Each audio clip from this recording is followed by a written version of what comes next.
வணக்கம் நண்பர்களே, வாங்க இன்னைக்கு நம்ம வீடியோவில் ஜவ்வரிசி வத்தல் எப்படி செய்கிறதுன்னு பார்க்கலாம். அதுக்கு நான் 3 கப் ஜவ்வரிசி எடுத்திருக்கேன். 1 கப் ஜவ்வரிசிக்கு 4.5 கிளாஸ் தண்ணி கணக்குது. 1 கப்பை எப்படி போட்டிங்கன்னா அதே கப்பில் 4.5 கிளாஸ் தண்ணி எடுத்துக்கணும். நான் 3 கப்புக்கு தேவையான அளவு தண்ணி எடுத்திருக்கேன். அது தண்ணியை நல்லா கொதிக்க வைங்க. நல்லா கொதிக்கட்டும். இந்த ஜவ்வரிசியை ஒரு முறை நல்லா அலம்பிட்டு இப்போ அந்த கொதிக்கிற தண்ணியில் இதை நான் சேர்க்க போகிறேன். பாருங்கள், அலம்பி வச்ச ஜவ்வரிசியை சேர்த்துட்டேன். இதை நல்லா கலரி விடுங்க. கலரி கொடுத்தீங்கன்னா தான் ஒன்றோட ஒன்று ஒட்டாது, இல்லைன்னா நீங்கள் போடும்போது ஒன்றோட ஒன்று ஒட்டிக்கும். இதை நல்லா கலரி கொடுங்க. ஒரு கொதி வரட்டும். கலரிட்டே இருங்க, அப்படியே விட்டுறாதீங்க. ஒரு கொதி வந்தோன்னே வாங்க பார்க்கலாம். நல்லா இந்த மாதிரி கலரி கொடுங்க. தேவைன்னா நம்ம தண்ணி விட்டுக்கலாம். ஒரு பெரிய அகலமான பாத்திரத்தில் செய்யுங்க.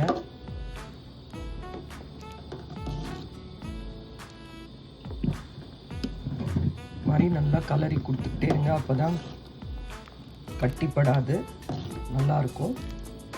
வாங்க, இந்த டைமில் நாம் சில பொருட்களை சேர்க்கணும். வாங்க பார்க்கலாம். உங்கள் கலர் வத்தல் வேணும்னா ஃபுட் கலர் கூட சேர்த்துக்கலாம். விருப்பம் இருந்தால் சேர்த்துக்கோங்க. உங்கள் காரத்துக்கு ஏற்ற மாதிரி பச்சை மிளகாய் எடுத்துக்கோங்க. நான் ஒரு 9 பச்சை மிளகாய் எடுத்துருக்கேன். இதை ஒரு 2 உடைச்சி மிக்சியில் பேஸ்ட் மாதிரி அரைச்சி எடுத்துக்கோங்க. இப்போ நான் பச்சை மிளகாவை பேஸ்ட் மாதிரி அரைச்சி கொண்டு வந்துட்டேன். இப்போ நாம் அதை ஜவ்வரிசியில் சேர்த்துடலாம். நான் இதில் அரைச்ச பச்சை மிளகா விழுத சேர்த்துட்டேன். கொஞ்சம் நிறத்துக்காக மஞ்சள் பொடி போட்டிருக்கேன். ஏன்னா சீரகம் போட்டால் ஒரு கலர் சேஞ்ச் ஆகிடும், அதனால் மஞ்சள் பொடி கொஞ்சம் போட்டிருக்கேன். அப்புறம் பாருங்கள், ஒரு சின்ன கரண்டி ஃபுல்லாக சீரகம் போடுறேன். அதுக்கு பிறகு தேவையான அளவு உப்பு போட்டுக்கோங்க. நல்லா 1 டீஸ்பூன் இல்லை 1.5 டீஸ்பூன் பெருங்காயம் சேர்த்துக்கோங்க. ரொம்ப நல்லாயிருக்கும் வாசனையாக. ஜீரகம், பெருங்காயம், மஞ்சப்பொடி, உப்பு, மிளகாய் இது சேர்க்கக்கூடிய பொருள். இப்போ பாருங்கள், நான் இதில் உப்பு சேர்த்தாச்சு, ஜீரகம், பெருங்காயம் எல்லாமே சேர்த்துட்டேன். உங்களுக்கு தண்ணி சப்போஸ் ரொம்ப கெட்டியாகிடுச்சு அப்படின்னா நீங்கள் பயப்பட தேவையில்லை. இதில் இன்னும் ஒரு 1/2 கிளாஸோ இல்லை 1 கிளாஸோ உங்களோட இதுக்கு தேவைக்கேற்ற மாதிரி கொஞ்சம் வார்ம் வாட்டரை சூடு பண்ணி விட்டிங்கன்னா சரியாயிடும். இப்போ இது நல்லா வேகட்டும். இது இன்னும் ஓரளவுக்கு வேகணும். வெந்தவுடனே நாம் நிப்பாட்டிடலாம். நான் ஃபஸ்ட்டு ஒரு பாத்திரத்தில் வச்சுருந்தேன். இந்த ஜவ்வரிசி ரொம்ப உபரி ஆகுது. அதுதான் நான் எப்போவுமே செய்வேன். புதுசு இது, அதனால் இது கொஞ்சம் நல்லா அதிகமாக வருது. அதனால் நான் வேறு பாத்திரத்துக்கு சேஞ்ச் பண்ணிட்டேன்.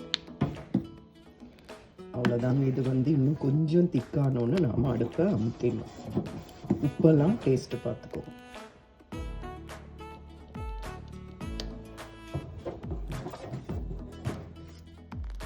அவ்வளோதாங்க, வெந்துடுச்சு. இது அப்படியே அடுப்பை அமுத்திட்டு ஒரு ஆறட்டும். ஒரு 1 hour வெயிட் பண்ணுங்கள். இல்லை அது வெந்துருச்சுன்னா நீங்களே கூட நம்ம வடாமிட ஆரம்பிச்சிடலாம். சூடாக இருக்கும். உங்களுக்கு இது இன்னும் கொஞ்சம் கெட்டியாகணும். அப்படியே அடுப்பு அமுத்திட்டிங்கன்னா கூட அது இறுகிடும். அதனால பிரச்சனை இல்லை. அப்படியே கெட்டியாக இருந்தது, ரொம்ப கெட்டி இருந்தால் நான் சொன்ன மாதிரி தண்ணி மிக்ஸ் பண்ணிக்கோங்க. அவ்வளோதாங்க. அடுத்து உங்களுக்கு இது எப்படி இடணுன்றதை காட்டுறேன். அடுப்பில் இருந்து எடுத்தாச்சு. இதை ஆற வைங்க. இது ஆறின பிறகு வாங்க பார்க்கலாம். பாருங்க, இந்த மாதிரி பிளாஸ்டிக் ஷீட்டில் இல்லைன்னா வேஷ்டி, அந்த மாதிரி மெலிசு துணியை வேஷ்டி போடுறதா இருந்தால் நினைக்கணும். மாதிரி பிளாஸ்டிக் ஷீட்டுனா வெறுமனே அப்படியே போட்டு அதில் இந்த வடாத்தை இட்டுடணும். சீக்கிரம் காஞ்சிடும், ஒட்டாமையும் வரும். பாருங்கள், நான் போட்டுட்டேன். என் பையன் வெயில் பயங்கரமாக இருக்குது. 98 டிகிரி இங்கே. இன்றைக்கி 106 டிகிரி அமெரிக்காவில். பையன் சொன்னா சின்ன சின்னதாக ஊற்றுவானம்மா, பெருசாக ஊற்றிடும்னு சொல்லிட்டு அவன் தான் இதான் ஃபஸ்ட் டைம் அவன் எனக்கு போட்டு கொடுத்துட்டான். சரி ஓகே, இது எனக்கும் கொஞ்சம் ஹெல்ப்ஃபுல்லாக இருந்தது. அதான் பெருசாக பாருங்கள், இவ்வளோ பெருசாக போட்டு விட்டான் பாருங்கள். அவ்வளோதாங்க. இது உங்களுக்கு காஞ்ச உடனே நான் காட்டுறேன் பாருங்கள். இப்போ பார்த்தீங்கன்னா இந்த வத்தல் கூட நல்லா காஞ்சிச்சு பாருங்கள்.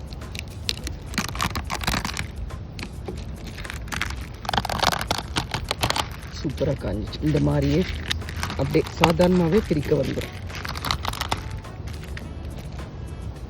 இந்த மாதிரி பிரித்து இன்னொரு பேப்பரில் பரத்தி போட்டிங்கன்னா நல்லா காஞ்சிடும். அவ்வளோதான். இப்போ பாருங்கள், இன்னைக்கு காலையில் போட்ட வத்தல் பாருங்க, இவ்வளோ பேப்பர் மாதிரி காஞ்சிச்சு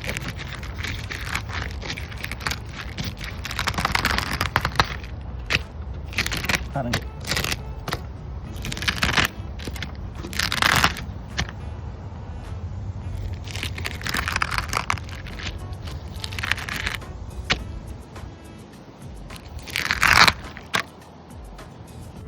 பாருங்க, இந்த மாதிரி காஞ்ச வத்தல்ல இந்த மாதிரி முரத்தில் இது போல் எடுத்து போடுங்க. அதுக்கப்புறம் மறுநாள் இதே மாதிரி ஷீட்டில் போட்டு இதை ஒன்று ஒன்றா பிரித்து பரத்தி வைங்க. இது ஆல்ரெடி காஞ்சிச்சு, ஆனால் இன்னும் காயணும். அப்போ தான் நிறைய நாள் இருக்கும். ஒரு 2-3 நாளைக்கு காய வச்சு எடுத்திங்கன்னா நல்லா சுவையான வத்தல் ரெடி. பார்த்தீங்களா, வத்தல் நம்ம போட்டோம் இல்லையா, அந்த வத்தல் பாருங்கள் பொரிச்சு எடுத்திருக்கேன். எவ்வளோ நல்லா இருக்குது பாருங்கள். காஞ்சிடுச்சு, 2 நாள் தான் காஞ்சிடுச்சு. இது ரொம்ப நல்லாயிருக்கும். உங்களுக்கு பூரி பண்ணுற மாதிரி தான் வத்தலும் ஆயிலில் கொதிக்க வச்சு அதில் ஃப்ரை பண்ணி எடுக்கணும். அதனால தான் அது நான் எடுக்கலை. அதனால் செஞ்சதை உங்களுக்கு காட்டுறேன். பெரிய பெரிய வத்தலாக போட்டோம் இல்லையா, அதுதான் சாப்பிட்றதுக்கு ரொம்ப சுவையாக இருக்குது. செஞ்சு பாருங்கள், நல்லா எவ்வளோ நல்லா இருக்குது பாருங்கள்.